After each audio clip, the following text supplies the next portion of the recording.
Елімізде алғаш рет қазақ тілі күні онлайн аталып өтіп, 3000-ға жуық адамға хабарланған. Эстафетаны 60-қа жуық адам жалғастырды. Қазақ халқының мұрасы мәңгілік ел кітаптар сериясының бастамасымен және қазақ тілі қоғамының қолдауымен қазақ күнтізбесі жарияланған. Ұйымдастырушылар онда ұлттық мерекелерді белгілеп, 9 сәуір қазақ тілі күні болып аталған. Бұл мерекені ұйымдастыруда елімізде қазақ тілінің құрметін арттыру мақсаты көзделген. Челлендж жасағандардың ішінде шетелдегі бауырларымыз бен қазақстандықтар және қариялар мен жастар да бар. Қазақ тілі қоғамының облыстық филиалының төрағасы Темірғали Көкетаев ағамыз да бастамаға атсалысты.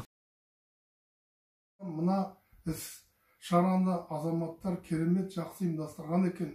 Соны қолдау көрсету керек бәрімізге. Келешекте жақсы үлкен мерекеге айналдырып, қазақ тілінің дамуына, өркендеуіне тілектеспін.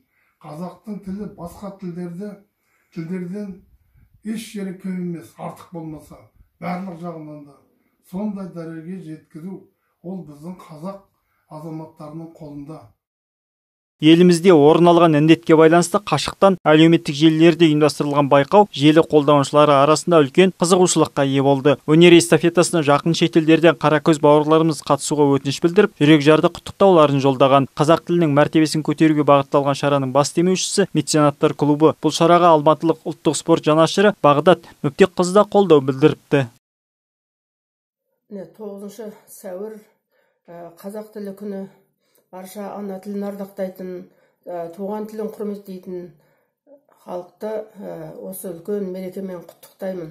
Келешек ұрпақтың мақтанып жүретін, ары қарай жалғастыратын асыл қазынасы, анасының асыл ақ сүтімен келген үлкен қасиетті тілі деп жалғасын тапсын деген үлкен аналық тілегімді білдіремін.